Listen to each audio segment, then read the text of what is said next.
1절에 이렇게 시작합니다. 여호와께서 회오리 바람으로 엘리야를 하늘로 올리고자 하실 때, 언제냐? 바로 엘리야가 이제 하늘에 올라가게 될 때라고 얘기합니다.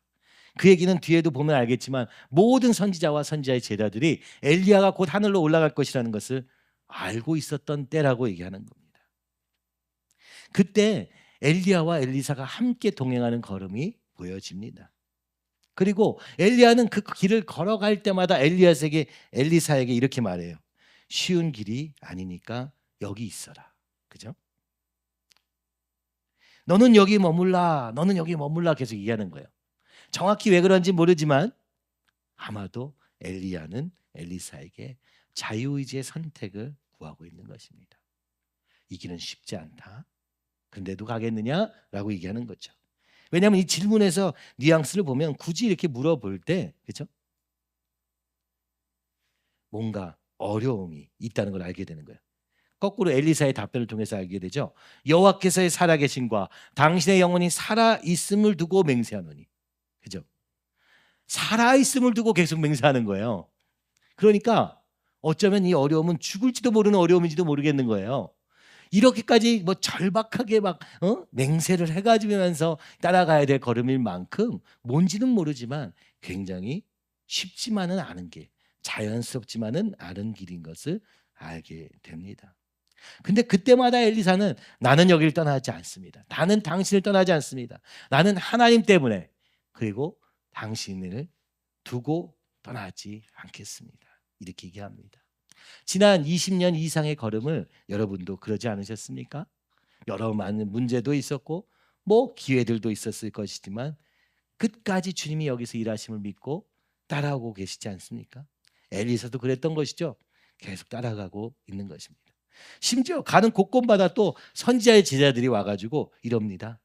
야, 오늘 엘리야는 이제 천국으로 올라갈 줄 알고 있니? 라고 질문하는 거예요. 이게 무슨 얘기일까요? 야, 네 길 찾아. 약간 그런 느낌이 들리지 않아요? 야, 네 스승은 이제 곧 하늘로 올라갈 텐데 너 알고 있는 거 맞아? 왜 자꾸 계속 따라다니고 있는 거야? 이런 느낌이 있잖아요. 그렇죠? 하나님의 뜻을 알지만 그것에 오늘 우리의 그 선택이 있는 거예요. 그죠? 하나님이 이 교회를 세우실 때 하나님의 뜻을 따라 세워졌고 그것이 한 번도 변한 적이 없어요. 그것은 오늘 주일날 예배드리고 끝이 아니라 우리의 전 삶이 주님과 동행하는 삶, 살아계신 주님이 우리의 주인 되셔서 우리의 삶의 모든 방향이 그 살아계신 주님이 왕 되시도록 하는 삶을 위해서 이 교회는 세워졌고 그 방향으로 계속해서 여기까지 왔습니다. 그렇죠? 근데 이제 엘리야가 떠난다는 거예요. 그러니까 엘리사야, 야, 너 거기 따라가지 말고 딴 길을 좀 찾아보지 않겠니? 이렇게 얘기하는 것처럼 들리지 않습니까? 가는 곳곳마다 이런 일이 있는 거예요. 근데 여기 참 신기한 것은요, 가는 데마다 의미가 있습니다. 길갈에서부터, 그죠? 베델로 가고, 베델에서부터 여리고로 가고, 여리고에서 요단강으로 가게 됩니다. 뭘 했는지 정확히 써야지는 않지만요, 이게 무슨 길인가라고 보니까 뭡니까? 여호수아가 가나안을 정복했던 그 지점들인 거예요. 오늘 이 성경은 이렇게 얘기하고 있는 것입니다. 이것이 하나님 나라의 길이다. 이것이 하나님의 뜻의 길이다. 오늘 이 죄와 사망의 세상과는 전혀 다른 하나님께서 여호수아를 통해서, 그죠? 여호수아만 통해서 한 게 아니에요. 모세를 통해서, 여호수아를 통해서, 엘리야를 통해서, 엘리사를 통해서 하실 이 놀라운 가나안 정복, 이 땅을 정복하는 것, 그죠? 사단의 공중 권세 잡은 욕망과 탐욕과, 그죠? 온갖 더러운 것으로 가득한 이 세상에 하나님의 거룩하신 하나님의 뜻을 따라 세워진, 그래서 먼저 구별되기 위해서 모세를 통해서 홍해를 가르고 가르신 걸음, 그리고 여호수아와 함께 이 가나안 땅으로 들어가는 요단강을 지나 가나안 땅에 들어가는 걸음을 통해서 가르시고 정복하게 하신 걸음들을 상징하는 도시들만 쭉 다니고 있는 것을 보아 이것은, 그죠? 오늘 하나님 나라의 걸음이라고 얘기하는 거예요. 하나님이 이 땅에서 이 엘리야를 통해서 일하고자 하시는 그 그림들이 어디서 이루어졌냐? 엘리야만의 것이 아니라 원래 하나님의 계획이었기 때문에, 그렇죠? 하나님의 계획을 따라서 지금 엘리야도 이렇게 가고 있는 것이죠. 그래서 엘리사는 이 걸음을 계속 걸어가는 겁니다.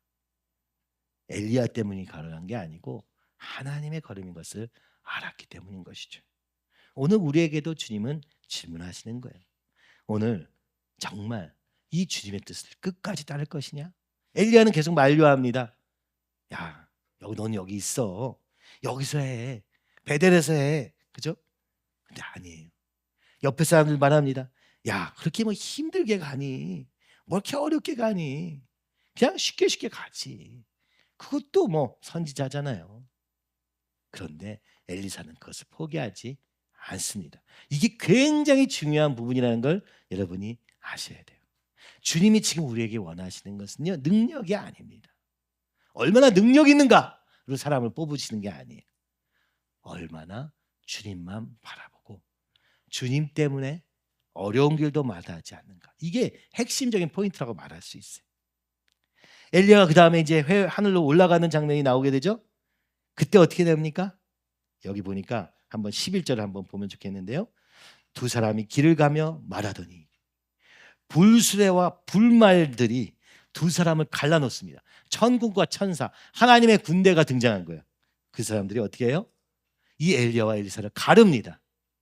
그렇죠? 그리고 엘리야가 회오리 바람으로 하늘로 올라가더라. 그때 엘리사의 외침이 이거예요. 내 아버지여, 내 아버지여, 이스라엘 병거와 그 마병이요. 엘리사를 부르는 거예요. 그죠? 엘리사를 부르는 거예요. 당신이 나의 아버지입니다. 그러면서 그 엘리사를 부를 때 뭐라고 합니까? 이스라엘의 병거와 그 마병이요. 여러분, 엘리야가 지금 올라갈 때, 그죠? 천군 천사, 불말들과 불병거가 나타나가지고 이 등장했어요. 여기서 엘리사는 그 불말과 불병거를 얘기한 게 아니에요. 누굴 얘기한 겁니까? 엘리야를 얘기한 겁니다. 엘리야가 이스라엘의 병거와 그 마병인 것입니다. 오늘 하나님이 천군과 천사를 보냈어. 그때 어떻게 옵니까? 불수레와 불말 들어와요. 이것은 심판의 상징이죠. 오늘 이 죄를 다 태워버릴 하나님의 군대로 등장하는 것입니다. 근데 그 군대가 등장해서는 이 땅을 심판하는 것이 목적이 아니라 엘리야를 올려보내는데, 그때 회오리 바람으로, 나중에 기억해 주세요. 바람으로 등장하는 거예요. 그렇죠? 바람을 타고 올라갔다고 이게. 그리고 엘리사는 이렇게 외칩니다. 당신은 하나님의 군대였습니다. 당신은 하나님의 사람이었습니다. 그리고 인사를 전하고 있는 것입니다. 이 엘리야의 승천 장면은 사도행전 1장 11절에 나타납니다. 하늘로 올려지신 이 예수는 하늘로 올라가심을 본 그대로 오시리라 하였느니라. 엘리야가 승천했을 때, 그렇죠? 예수님은 십자가에 못 박혀 죽으시고 부활하시고 나서 승천하셨을 때 이 모습이 구약에 이미 있었다는 거예요. 엘리야로 승천하신 것입니다. 그리고 나중에 오실 때 어떻게 오십니까? 결국 불수레와 불말들과 함께 오시게 될 것입니다. 그 본문이 지금의 엘리야처럼 아까 했을 때 읽었던 본문이죠. 오늘 이 열왕기 상하를 보면서 여러 왕들이, 한 40여 명의 왕들이 등장하게 되죠. 북이스라엘과 남유다의 왕들이 등장합니다. 근데 그 가장 중심부, 열왕기 상하의 중심부에 있는 이 엘리야와 엘리사의 이야기가 가장 큰 비중을 차지하고 있어요. 그러니까 이렇게 생각하면 될 것 같습니다. 내가 요시야 왕인가? 내가 아합 왕인가? 우리는 이렇게 생각하는 거예요. 어떤 왕인가? 내가 어떤 왕이 될 것인가? 이렇게 생각해 볼 수 있어요. 왕들의 이야기를. 근데 성경은 오늘 우리에게 이렇게 얘기하고 싶으신 거예요. 왕의 시대는 끝났다. 왜 끝나요? 네가 왕이 되어 봐야 아무것도 할 수 없다. 오늘 우리가 왕이 되어서는 절대로 변화가 있을 수 없습니다. 그럼 뭐가 필요하냐? 선지자의 시대가 열린 것입니다. 엘리야의 시대가 열린 것입니다. 엘리야가 와야 된다는 것입니다. 엘리사를 통해서 이루신 그 기적이 다시 한번 일어나야 될 것을 얘기하고 있는 거예요. 그건 정확히 얘기하면 이런 얘기라고 할 수 있죠. 우리가 뭔가를 해서 하나님께 영광 돌리려고 해요. 내가 왕이니까 뭘 하려고 해요. 근데 그게 아니에요. 하는 것으로 안 되는 거예요. 뭐가 필요해요? 하나님의 말씀이 필요한 거예요. 그 말씀을 전하는 선지자가 필요한 거예요. 그 말씀으로 오늘 우리의 상태를 오늘 우리의 존재를 돌아볼 수 있는 이 시대로 바뀌고 있는 걸 얘기하고 있는 거예요. 그렇죠? 왜 이런 얘기를 하고 있습니까? 우리가 열심히 해봤어요. 여러분도 열심히 해봤죠? 내가 잘해보려고 해봤어. 돼요, 안 돼요? 안 됩니다. 내가 주님 뜻대로 살아야지. 이건 정말 시작해야 돼요. 이거 분명히 해야 돼요. 근데 안 돼요. 안 되면 어떻게 해야 돼요? 주님 도와주세요.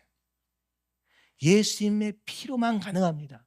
오직 예수님으로만 가능합니다. 이 고백에 서게 하기 위한 과정으로서 율법을 주셨던 거고 그 과정으로서 왕의 시대를 주셨던 거예요.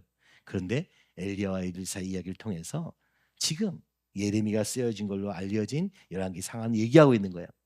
여러분 해보니까요, 왕이 좋은 왕도 있고 나쁜 왕도 있고 잘하는 왕도 있고 못하는 왕도 있는데 그걸로는 안 됩디다 라는 거죠. 선지자가 필요합니다. 지금은 엘리야 때처럼 주의 말씀이 선포되고 주의 말씀이 아니면 우리는 될 수 없군요. 그렇죠? 한마디로 이 왕의 시대 열왕기는 말씀에 대한 절대적 기준이 우리 마음속에서 이미 무너져 있는데 표면적으로는 하나님을 섬기는 거예요. 예배도 드리고 제사도 드리고, 그런데 아주 요만큼이기 때문에 내 속에 그 이미 무너진, 이미 우상으로 무너져 버려 있는 내 마음을 볼 수 없는, 그래서 이게 바리새인으로 진화하게 되는 거 아닙니까? 뭐 의로운 행동도 그럴듯해요. 남보다는 훨씬 나아 보여. 그러나 그래 봐야 이 표면, 내 마음의 중심까지는 들어가지 못한 이것을 보여주고 있는 것이죠. 무엇이 필요한 것입니까? 바로 이 하나님의 말씀을 전하는 선지자가 필요한 거예요. 히브리서 4장 12절과 13절 우리 함께 같이 읽어보면 좋겠습니다. 하나님의 말씀은 살아있고 활력이 있어 좌우의 날선 어떤 검보다도 예리하여 혼과 영과 관절과 술수를 찔러 쪼개기까지 하며 또 마음의 생각과 뜻을 판단하나니 지으신 것이 하나도 그 앞에 나타나지 않음이 없고 우리의 결산을 받으실 이에 눈앞에 만물이 벌거벗은 것 같이 드러나느니라. 아멘. 오늘 우리는요, 내가 잘하고 있는지 못하는지 몰라요. 스스로 판단을 해요. 내가 잘못한 것 같아. 내가 잘한 것 같아. 근데 그 판단 자체가 틀리거든요. 언제만 확실하게 알 수 있어요? 우리의 영혼이 완전히 부패해버려가지고 내 자신을 볼 수도 없어요. 어떻게 봐야 돼요? 말씀으로 봐야 됩니다. 말씀이 우리의 마음을 만물이 벌거벗은 것 같이 드러나도록 하실 때에만 비로소 우리가 알 수 있는 거예요. 우리가 죄 문제를 해결하려고 해요. 죄를 없애보려고 해요. 여러분, 그게 될 것 같으면 예수님이 안 오셨어요. 그렇죠? 그러나 봐야 돼요.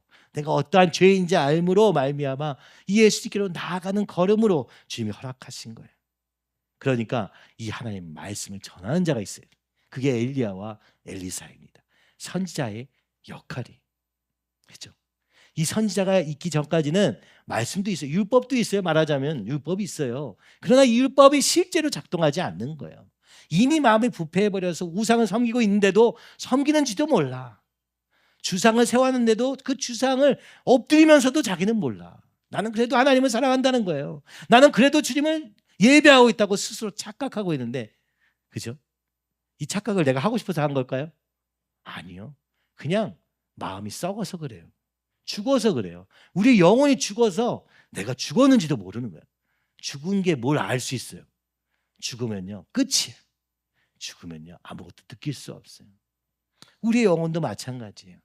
우리 영혼이 잠자거나 죽으면 아무것도 몰라요. 그러고서 우리는 여전히 내 생각과 감정대로 뭐 어쩌고 저쩌고 얘기를 해요. 그게 하나님의 뜻이라고요? 아니에요. 이게 진짜 어려운 얘기예요. 말씀이요, 검과 같이 우리의 관절과 골수를 찔러 쪼개기까지 할 때, 그죠? 그때 역사가 일어나는 건데 이게 싫잖아요, 우리. 그죠? 죄에 대한 얘기를 우리가 나름대로 판단하는 거예요. 참 그게 큰 문제예요. 내가 죄를 판단할 수 있는 줄 알아요. 아니에요, 여러분. 우리는요, 그럴 수 없어요.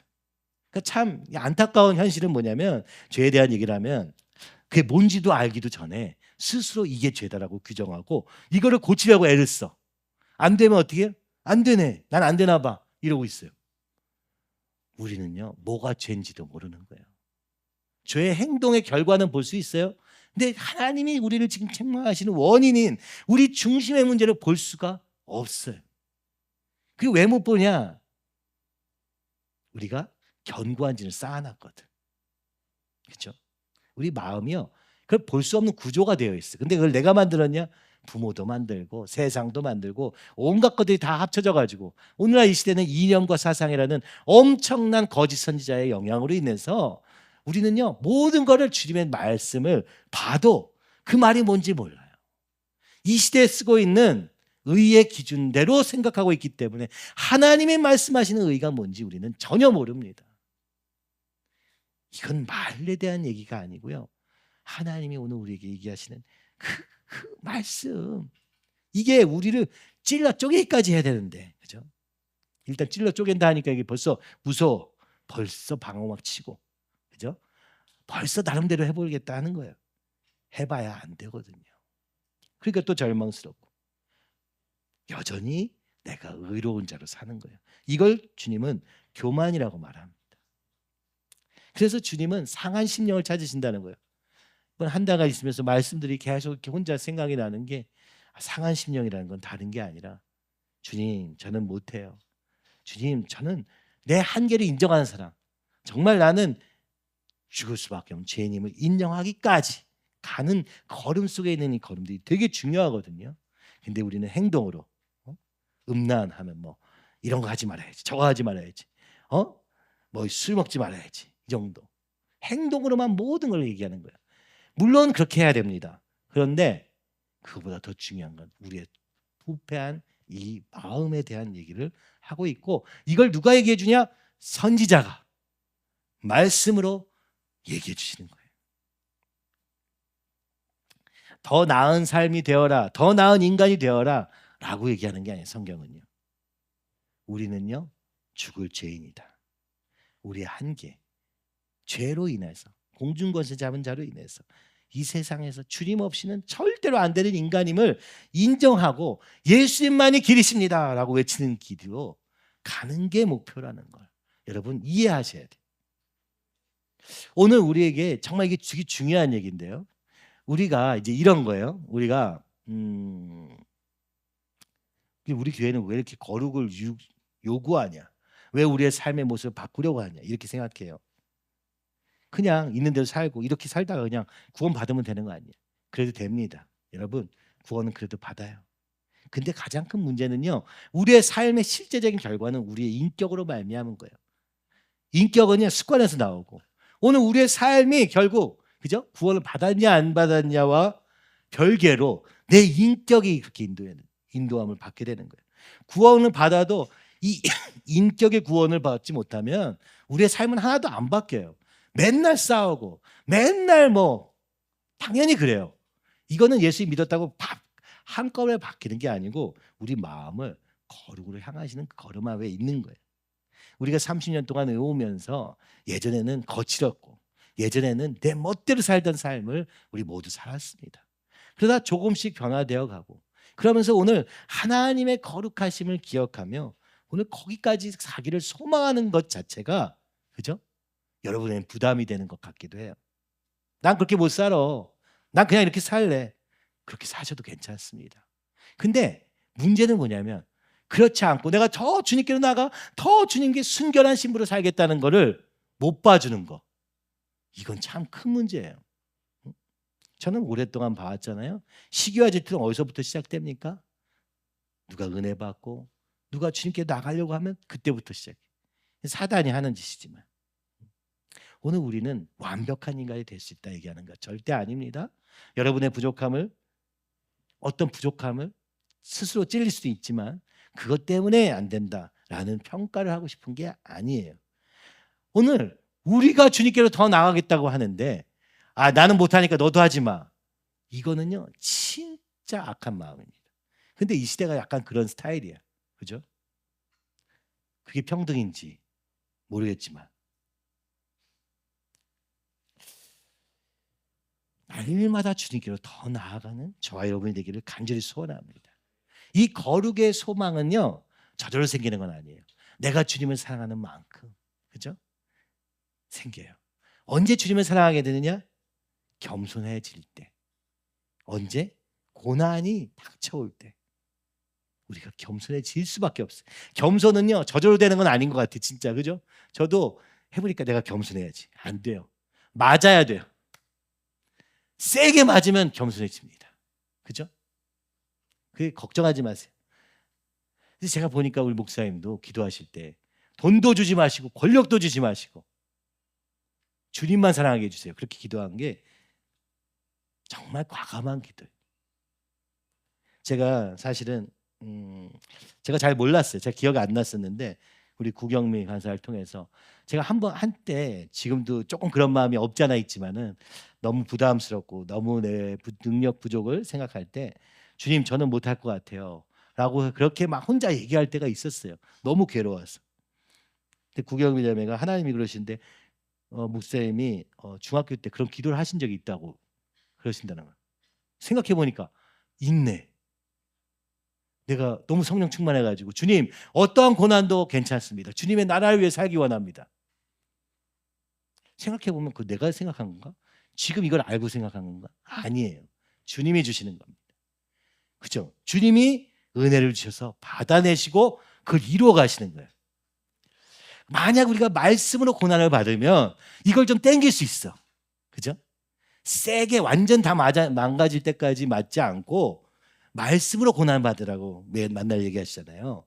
이 말씀을 미리 깨닫고 순종할 수 있으면 얼마나 좋으냐 싶은데 실상은 그렇지가 못해. 그냥 경험해 봐야지 돼요. 그러니까 이게 뭐 고난이 축복이다 이런 말은요. 사실은 여러분 그거를 내가 경험하기 전에는 그 말은 쓸데없는 말이에요. 듣기만 싫은 말이고 부담만스러운 말이에요. 근데 인생을 걸어가면서 보니까 문제가 어려움이 결국 우리를 겸손케 합니다. 목사님이 안 계신 이 순간에 여러분도 얼마나 상실감이 클까요? 그죠? 어제도 보면서 1년 동안 참 말도 못하고 어찌됐든 이거 막 열심히 막 유지해온 여러분의 수고에 너무 눈물이 나고 감사합니다. 그러나 여러분 슬퍼하세요. 그리고 그 슬픔 속에서 주님을 찾으세요. 이제는 내가 주님 앞에 살기 원합니다. 나도 그렇게 살기 원합니다. 여러분 그렇게 다 고백하는 거 보면서 너무 감사했는데 그것을 잊지 맙시다. 그것을 향해서 걸어가는 걸음이 전부예요. 얼마나 잘하느냐는 별로 중요하지 않더라고요. 이제 다음에 얘기할 건데요. 결국 무엇을 얘기하는 거냐?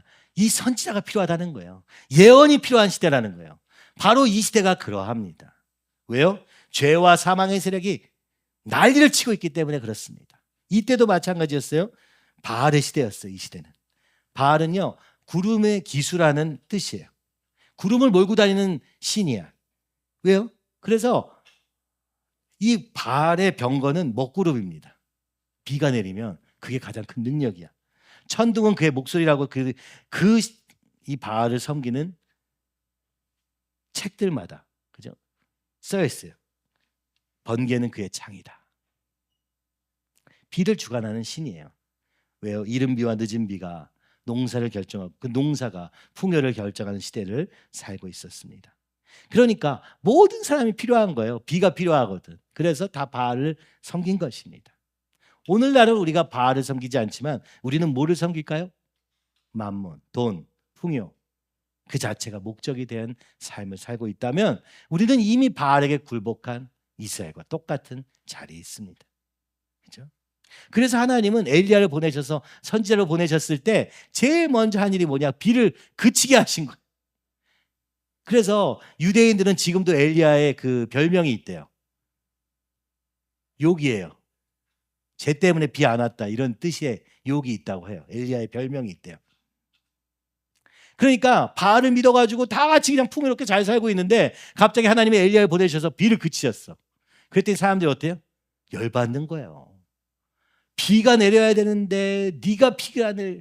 왜냐면 하나님이요, 이 바알을 멈추게 하기 위해서 비를 안 내려주신 거예요. 그러니까 하나님이 하신 거거든요. 근데 이제 엘리야가 그 하나님의 이름으로 나섰으니까. 이해 가세요? 얼마나 바알이 컸는지. 이 바알을 대적하려면 이 바알이 하는 짓을 멈추게 해야 되는 게 그것밖에 할 수 없는 거예요. 오늘 이 시대도 마찬가지입니다. 이 시대의 풍조와 이 시대의 어떤 그것들이 얼마나 센지 몰라요. 사상과 이념에서부터 돈으로 막 가득한 이 세상의 풍조가 얼마나 심한지 몰라요. 어떻게 해야 돼요? 그 풍조를 멈추려면 거꾸로 가야 됩니다. 어떻게 해요? 난 돈 없이 살리라. 돈에 끌려다니며 살지 않겠다. 이 결단이 반드시 필요합니다. 오늘 이 시대의 모든 문제는 사실 돈과 얽혀 있는 거예요. 저 자신도 마찬가지. 왜요? 바알의 시대라서 더 그런 거예요. 그러니까 엘리야가 할 수 있는, 보여줄 수 있는 하나님의 능력은 비를 그치시는 능력이었던 거예요. 그러니까 사람들이 얼마나 싫어했게요. 그리고 나서 하나님은 이 엘리야를 통해서 바알의 선지자 노릇을 하던 아합과 이세벨을, 그리고 그 선지자들을 불로 삼켜버리셨습니다. 그게 하나님의 능력이 나타난 게 전부였어요. 생각해보면 이 정도 됐으면 이제 이스라엘에서 좀 바알신을 섬기는 게 멈췄어야 되는 거 아니에요? 안 멈춥니다. 참 이게 엘리야가 얼마나 그래서 두려워하잖아요. 중간에 나중에 우울증에 빠질 정도로. 이제 이렇게 되면 그냥 끝나는 줄 알았더니만 전혀 타격이 없네. 다 바알 또 섬기고 있는 거예요. 바알의 제사장들을 보내가지고 또 엘리야를 잡아오려고 하고 막 그냥 그 아들 또 그 바알신을 섬기고, 전투에는 승리했으나 전쟁에는 끝나지 않은 것입니다. 그리고 하나님은 그때 엘리야에게 자, 수고했다, 올라와라 하고 불병거가 불말을 보내셔서 엘리야를 올려보내신 거예요. 엘리야는 사명 끝 하고 간 거예요. 엘리사가 있네. 엘리사는 어떻게 해요? 아까 얘기했죠? 옆에서 야, 엘리야 이제 간대. 너 어떻게 할 거야? 이제 어떻게 해? 하나님의 능력이 이렇게 나타나는데도 이스라엘 백성은 전혀 돌이키지 않은 거예요. 이게 선지자의 시대의 특징입니다. 선지자는 외칩니다. 백성은 듣지 않아요. 선지자는 외칩니다. 듣지 않아요. 이게 시작된 거예요. 엘리야와 엘리사에게. 그러니 엘리사 다들 걱정하는 게 너무 이제 이해 가죠. 야, 어떻게 할 거니? 이제 엘리야도 없는데 어떻게 할 거니?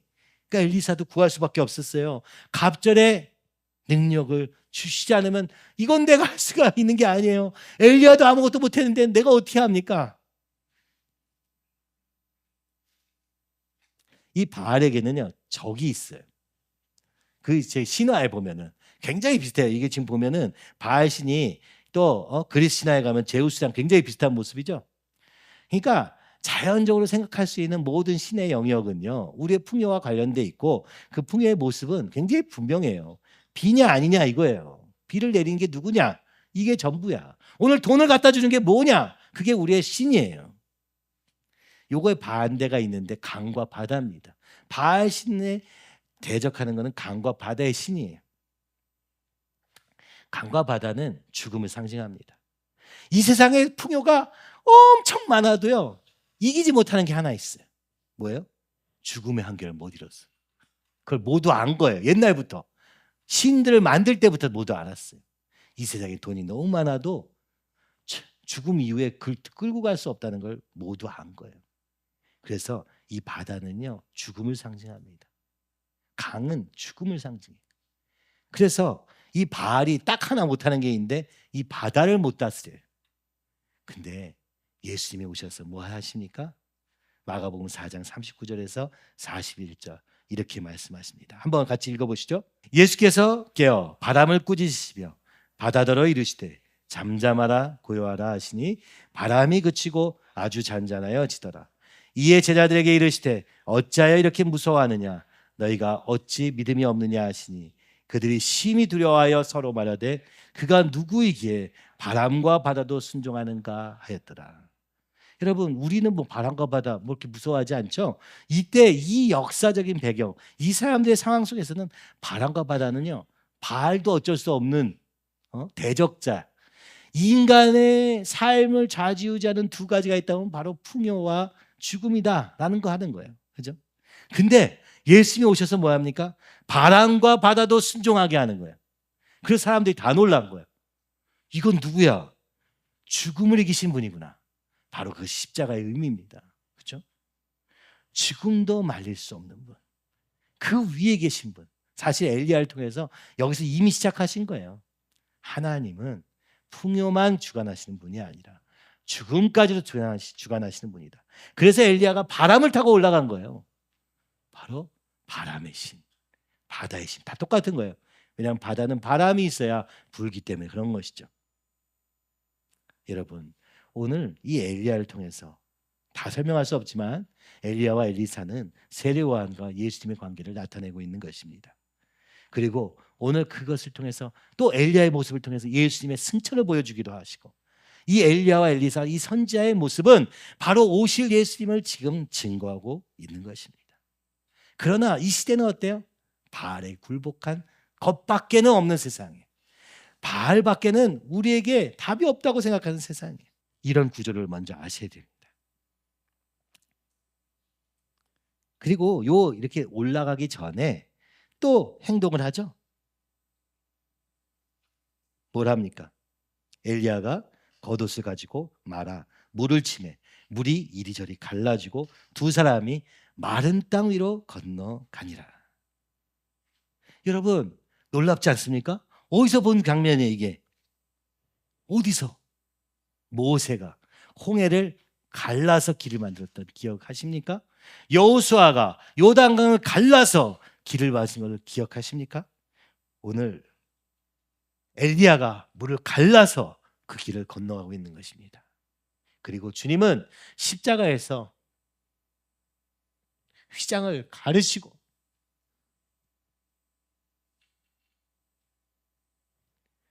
죽음의 한계를 뛰어넘은 십자가의 놀라운 영광을 드러내셨습니다.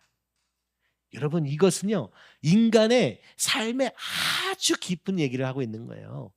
뭐 조금 더 나은 삶, 좀 더 잘하는 삶, 우등생의 삶 그런 거 아니고, 조금 더 풍요로운 삶 그런 거 아니고, 지금 여기서는요 우리의 인간의 근본적인 문제에 대한 얘기를 하고 있는 거예요. 어떻게 이것이 가능했냐? 엘리야를 보십시오. 겉옷을 가지고 여러분 그리스도로 옷 입으라. 기억나십니까? 그리스도로 옷 입는 것이 우리 능력의 원천입니다. 엘리야는 그 겉옷으로 물을 쳤더니 물이 갈라졌어요. 이거는 오실 예수님을 상징하고 있어요. 그래서 로마서 13장 11절에서 13, 14절을 우리가 한번 같이 읽어봅시다. 또한 너희가 이 시기를 알거니와 자다가 깰 때가 벌써 되었으니 이는 이제 우리의 구원이 처음 믿을 때보다 가까웠습니다. 밤이 깊고 낮이 가까웠으니 그러므로 우리가 어둠의 일을 벗고 빛의 갑옷을 입자. 낮에와 같이 당정히 행하고 방탕하거나 술 취하지 말며 음란하거나 호색하지 말며 다투거나 시기하지 말고 오직 주 예수 그리스도로 옷 입고 정욕을 위하여 육신의 일을 도모하지 말라. 아멘. 마지막 때 어둠은 더 깊어집니다. 그것은 바로 그죠?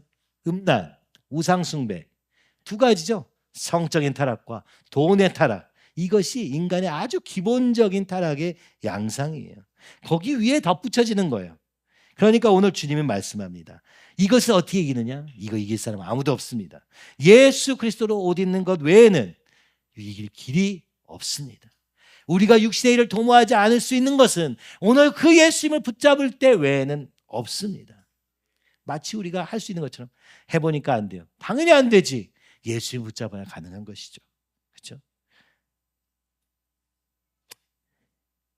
그렇게 물을 가르셨을 때 엘리야가 엘리사에게 이제 갈 때가 됐음을 깨닫고 이렇게 말합니다. 내가 어떻게 구할지를, 내가 어떻게 할지를, 내가 내게 어떻게 할지를 구하라. 그랬더니 엘리사가 뭐라 합니까? 당신의 성령이 하시는 역사가 갑절이나 내게 있게 하소서라고 하는 거예요. 당신 안에서 성령께서 역사하시는 일. 이거 원어로 보면 사실 여기에 예언이라는 뜻이에요. 하시는 일이 뭐 다른 게 아니에요. 예언입니다. 하나님의 말씀을 전하는 것. 그 일이 나에게 갑절이나 있게 해주세요. 2배나 있게 해주세요. 라는 거예요. 2배나 있다는 것은, 그죠? 엘리야와 비교해서 내가 2배 있다. 이런 뜻으로 우리는 보여집니다만, 사실 상속에, 이스라엘의 상속에 특징이 있는데요. 아들들한테 아버지가 상속을 할 때 딱 이렇게 한답니다. 다 똑같이 나눠줘. 그리고 장자, 곧 이 가정에 책임을 더할 사람에게만 2배를 준다고 합니다. 이게 무슨 얘기냐? 엘리사가 지금 얘기하는 겁니다. 제가 하나님 나라의 일을 감당하겠습니다.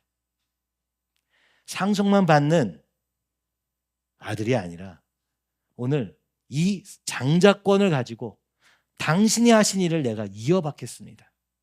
그래서 갑절이나 달라고 한 얘기는 2배를 달라는 얘기가 아니라 내가 이 일을 감당하기 원합니다. 라는 고백인 거예요. 그러니까 주님이 하시고자 하는 일이 분명했던 거예요. 엘리사에게도. 하나님이 하신 일이 너무 분명했기 때문에 내가 뭘 더해가지고 능력이 2배가 돼야지 할 수 있는 일이 아니라 오늘 능력은 어디서 시작되느냐? 하나님 나라에, 하나님의 말씀에, 그죠? 우리의 삶을 걸 때 시작된다는 겁니다. 이해하시겠습니까? 오늘 우리가, 그죠? 내가 그리스도인으로 복 받으면 살아야지. 복의 복을 더하여 주시옵소서. 다 할 수 있어요. 근데 그 복은요, 하나님의 주님이 은사는, 선물은, 저 사람은 똑똑해서 좋겠다. 하나님께 은사를 많이 받아서. 그게 아니에요. 은사는 이런 식으로 작동하는 게 아니라 하나님의 뜻을 향해서 가는 자에게 주님이 2배를 주시는 거예요. 여러분, 성령으로 기도하고 싶습니까? 방언을 기도하고 예언하고 치유의 역사 언제 일어납니까? 전할 때 일어나는 거예요. 필요할 때 주시는 거예요. 요즘에 이제 은사에 대한 얘기들이 많잖아요. 여러분, 하나님의 뜻을 순종하고자 할 때 필요한 은사를 주세요. 저도 사실 물어본 적이 있었어요. 제가 받은 은사가 뭔지도 모르겠고, 그렇죠? 그래서 처음부터 목사님 얘기해 주신 건 연분별의 은사다. 누가 하나님께로 어떤 마음을 가지고 있는지 알게 되는 것. 말로가 아니라 하나님이 알려주시는 은사를 받은 게 네 은사에. 그래서 전 너무 괴로웠어요. 성령을 받자마자 저 사람은 하나님을 사랑하지 않는 것 같아 하는 마음이 들 때 저는 괴로웠거든요. 그게 목사님이든 전사님이든 누구든 상관없이 그걸 알게 된 게 너무 괴로웠어요. 그래서 그 얘기를 한참 했어요. 난 이런 생각을 하고 싶지 않은데 계속 하나님이, 하나님인지도 몰랐어요. 이게 내가 생각이 이상한지 미쳤는지 자꾸 저 말 속에서 하나님이 없음을 보게 된다. 그랬더니 그게 영분별의 은사라 말씀하셨어요. 그래서 제가 사실은 주님 이건 거둬가지고 좀 좋은 걸 좀 주세요. 뭐 예언의 은사라든지 방언 통변의 은사라든지. 그랬더니 목사님이 얘기하신 게, 기도 많이 하면 방언 통변의 은사는 당연히 받게 되는 것인데 기도 안 해서 그런 거다. 정말 저는 이제 그런 소원이 있어요. 주님과 더 가까워지기 원합니다. 그죠? 은사가 아니라 주님과 가까이지기 원하고 그 주님의 뜻을 향해서 가다 보면 필요한 은사는 반드시 주십니다. 그죠?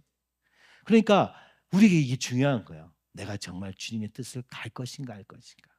엘리사는요 지금 이렇게 얘기한 것입니다. 저는 그 길을 이어가겠습니다 라고 말이죠. 참, 그러니까 옆에 사람들이, 선지자의 제자들도 그랬잖아. 야, 너 어떻게 할 건데 저거 계속 따라다녀. 답 없는데. 그랬던 거잖아요. 근데 엘리사는요 내 힘과 능력을 할 거라고 생각했으면 그렇게 못했을 거예요. 그래서 지금 구하는 거예요. 주님이 주세요. 우리 이러면 얼마나 쉬워. 주님, 제가 감당하기 원하는데 주님 능력 주세요. 엘리야가 주는 거예요? 아니에요. 그래서 엘리야가 뭐라고 합니까? 야, 네가 어려운 일을 구한다. 이게 무슨 얘기예요? 야, 내가 줄 수 있는 게 아니라 하나님이 주시는 건데, 만약 하나님이 나를 올려보내시면 그때 아마 주님이 주실 거야. 이렇게 얘기하시는 거예요. 그죠? 엘리야도 자기가 주는 게 아니에요. 근데 알았던 거예요. 하나님의 뜻이 있는 곳에는 반드시 주님이 일하십니다. 그죠? 그러니까 우리가 지혜가 없어서 못하는 게 아니고요. 은사가 없어서 못하는 게 아니고 믿음이 없어서 못하는 거예요. 그래서 주님이 성경에서 말씀하는 거예요. 믿음 있는 자는 이 산을 옮겨서 저 산으로 옮겨다도 그것이 이루어진다고 얘기하신 거는 산을 옮길 거냐 말 거냐 하는 능력의 차원의 문제가 아니라 주님의 뜻을 순종할 것인가 하는 우리의 자유의지, 그죠? 그것에 대한 얘기예요. 근데 결단과 의지만으로 우리는 이길 수 없어요. 이 사단의 속임수를 넘어갈 수 없어요. 그럼 무엇이 필요한 것입니까? 바로 하나님의 말씀, 예언의 은사, 말씀과 성령의 검을 통해서 이것을 이루시는 새로운 시대의 패러다임이 지금 엘리야와 엘리사에게서 보여주고 있는 것이고, 이것은 바로 예수님이 오실 것을 예언하고 있는, 보여주고 있는. 고린도후서 10장 3절에서 5절을 우리 한 번 더 같이 읽어보겠습니다. 우리가 육신으로 행하나 육신에 따라 싸우지 아니하노니 우리의 싸우는 무기는 육신에 속한 것이 아니요 오직 어떠한 견고한 진도 무너뜨리는 하나님의 능력이라. 모든 이론을 무너뜨리며 하나님 아는 것을 대적하여 높아진 것을 다 무너뜨리고 모든 생각을 사로잡아 그리스도에게 복종하게 하니. 아멘. 여러분, 근데 이제 문제는 뭐예요? 우리가 깨끗하면은 좋은데 뭘 쌓아놓은 게 많네, 그죠? 육신에 속한 것들로 쌓아놓은 게 많아요. 그래서 우리의 모든 이론을 무너뜨려야 돼. 우리의 높아진 것을 다 무너뜨려야 돼. 그리고 모든 생각을 사로잡아서 예수 그리스도로 결론나게 하지 않으면 우리가 육신으로 행할 수밖에 없다는 거예요. 그래서 말씀으로 이것을 무너뜨려야 된다, 그죠? 그러면 그때부터 이 주님이 우리 안에서 역사할 수 있다. 그거의 최후의 보루, 요새같이 쌓아놓은 이 견고한 진을 무너뜨려야 된다. 주님이 말씀하시는 거예요. 그게 하나님이 우리 교회에 허락하신 회개하라 하신 내용의 전부입니다. 내가 어떻게 무슨 생각을 하고 사는지, 내가 어떤 모습으로 살고 있는지도 모르기 때문에 주님이 우리에게 아주 강력하게 역사하셔서 드러내신 거예요. 뭘요? 우리의 더러움을 드러내시고, 우리의 견고한 진을 드러내시고, 우리의 하나님 없음을 드러내셔서 뭐 하시려고? 이 시대를 준비하게 하시는 것입니다. 오늘 하나님은 이 시대가 예레미야의 시대라고 말씀하십니다. 선지자의 시대라고 말씀하십니다. 외쳐도 듣지 않을 것이나 너는 그 외치는 자가 되어라 하는 시대를 우리가 살고 있는 거예요. 왜요? 죄가 관영하고 세상의 모든 이론과 이것들이 하나님을 대적하여 높아진 것이 정말 말할 수 없이 높아진 것을 여러분 우리는 확인해야 됩니다. 그리고 그것이 내 안에 이미 뿌리 내리고 있는 거예요. 이걸 무너뜨리지 않고는 우리에게 다음 걸음은 없습니다. 그러니까 이거는요, 야, 너 잘해라, 야, 이거 버려, 이런 내용의 수준의 차원의 얘기가 아니에요. 그렇게 말을 하지만 그게 아니라 이건 내가 못 벗는 것이구나. 주님, 말씀으로 임하여 주시옵소서. 성령으로 역사하여 주시옵소서. 그러니까 이거는 기도의 문제예요. 그리고 우리의 내면을 보아가는 과정의 문제예요. 이게 너무너무 중요해요. 열등감과 교만으로 가득 차 있는, 여러분 언제 생겼어요? 여러분 가정 안에서 있는 그죠? 불행한 과거가 나에게 그 담이 되어 있고요. 또 뭐 좀 했다고 이룬 것들이 교만이 되어서 내 안에 쌓여져 있고, 이걸 왔다 갔다 하는 2008년도에 했던 견고한 진을 파라 하는 내용, 지금 주님이 우리에게 말씀하고 계시는 것입니다. 육신으로 행하나 육신에 따라 싸우지 아니니. 그러니까 우리가 뭘 바꿔서 행동으로 바꾸는 게 아니라 오늘 우리의 중심을, 그죠? 그냥 내버려, 발가벗겨지도록 내버려 두는 이 싸움을 하고 있는 것이고, 하나님의 말씀이 무너지도록 내 안에 스스로 붙잡고 있었기 때문에 이것이 나라고 느껴지는 그것을 포기하는 과정을 통해서 주님이 일하시도록 내어드리는 거예요. 그렇죠? 내 속에 이 썩어진 것들 다 무너뜨려 주시옵시고 주님만이 주인 되어 주시옵소서. 이것이 이 싸움의 정체라는 거예요. 그러니까 다시 또 얘기하면은 우리의 능력은 안 필요합니다. 똑똑한 거 필요 없어요. 능력인 거 필요 없어요. 왜요? 우린 그걸 위해 그렇게 싸우는 게 아니거든요. 바알과 대항해서 돈으로 싸우는 게 아니에요. 오늘 이 세상의 쾌락에 대응하기 위해서 우리의 믿음 생활이 더, 그죠? 우리의 욕심을 채우는 것을 이루는 것이 아니고, 또 거꾸로 그것을 그렇게 하지 말아야지 라고 하는 것이 이루어지는 게 아니라, 한 가지, 우리는 이럴 수밖에 없는 존재라는 것을, 내가 이런 모습인 것을 인정하고 내어드리는 싸움인 거예요. 그래서 주님의 말씀이 나의 이 관절과 골수를 다 휘저어 놓으시도록 내어드리는 싸움이에요. 조금만 건드려도 막 난리야. 그렇죠? 그게 우리거든요. 내가 이렇게 살았는데 뭐 화를 내고. 여러분, 화도 내셔야 돼. 주님 앞에 나가서 화도 내셔야 돼. 제가 이럴 수밖에 없었다고요. 괜찮아요. 주님 그걸 책망하지 않으세요. 그러나 주님께로 오기를 바라시는 거예요. 네가 그랬냐? 주님 그러면 야, 너 왜 그랬어? 그렇게 하지 않으시고, 너 그럴 수밖에 없었던 거 나도 안다. 그러나 이제 나와 함께 새로운 삶을 시작해보지 않겠냐? 이렇게 하시는 게 주님이에요. 1단계가 필요한 거예요. 내가 그런 사람을 인정하는 거. 근데 이게 너무 힘든 거예요. 그렇죠? 저도 그런 생각을 해봅니다. 저도 이 죄에 대해서 너무 놀라서, 너무 제 삶에 타격이 컸기 때문에 비슷한 것만 봐도 너무너무 보기 싫고, 그리고 똑같은 길을 걸어가는 사람은 정말 보기 싫고 화밖에 안 나는 그런 과정도 겪었던 것 같아요. 그러나 제가 요즘에 제일 생각하는 건, 이 주님이 그것을 승리케 하셨는데 이것을 내가 믿음으로 붙잡고 내가 먼저 누리고 그리고 다른 사람을 도울 수 있지 않을까, 그런 생각이 듭니다. 그래서 지금은 수양회를 기획할 때도 이걸 했으면 좋겠다. 경고한지를 파하라. 우리 죄 목록들을 어떻게 이겨낼 방법을 찾는 그런 거 말고, 오늘 내가 어떠한 자리에 있는가를, 내 안을 한번 돌아보고 내 안에 있는 슬픔과 분노와 그 모든 것들을 좀 주님 앞에서 잠잠히 볼 수 있는 시간을 가지면 좋겠다, 그런 생각이 들어요. 왜냐하면 그것이 맨날 난리치고 있는 상황에서는 어떤 것도 왜곡돼서 들어가지질 않는 거예요. 그죠? 또 주님이 이것을 해결하신 방법은 우리를 찾아오셔서 사랑으로 감싸주시고 그 속에서 또 우리의 죄를 드러내시고 하는, 이것을 동시에 하셨던 것처럼 우리가 그 예수님의 사랑으로 온전히 옷 입고, 그죠? 많이 누군가를 살릴 수 있다는 것을 더 깊이 생각하는 한 달이었습니다. 그러려면 내가 먼저 주님과의 깊은 관계에 들어가지 않고 누군가를 사랑할 수는 없더라고요. 내 안엔 사랑이 없으니까. 주님이 주신 그 사랑으로 다시 새롭게 태어나기를, 다시 그 사랑에 붙잡혀 사는 삶 외에는 우리가 거룩을 향해서 갈 수 없다는 생각이 들었습니다. 엘리야가 겉옷으로 이렇게 물을 갈리고 갑니다. 그 다음에 엘리사가 그 겉옷이 2개가 갑절이 됩니다.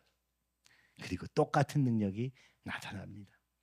모세가 가른 홍해가, 여호수아가 요단강을 건너듯, 그죠? 엘리야는 요단을 가르고 하늘로 올라갔는데, 세례 요한은 요단강에서 엘리사이신 예수님께 세례를 베풀 때 바다가 갈린 게 아니라 하늘이 갈리고 비둘기가 내려와 성령이 내려오셔서 그 위에 임하는 장면으로 나타나게 됩니다. 세례 요한은 엘리야의 옷을 입고 광야에서 털옷을 입고, 털옷을 입었다는 건 뭐예요? 보잘것없는 모습이었다는 거예요. 여러분, 외모로 판단할 수 없다는 겁니다. 세례 요한은 엘리야의 옷을 입고 요단강에서 엘리사 되신 주님께 기름을, 그죠? 예수께서 성령의 기름 부으시는 장면을 보았습니다. 그리고 그 예수님은 최후의 선지자로서 이 땅에 오셔서 하신 일이 무엇입니까?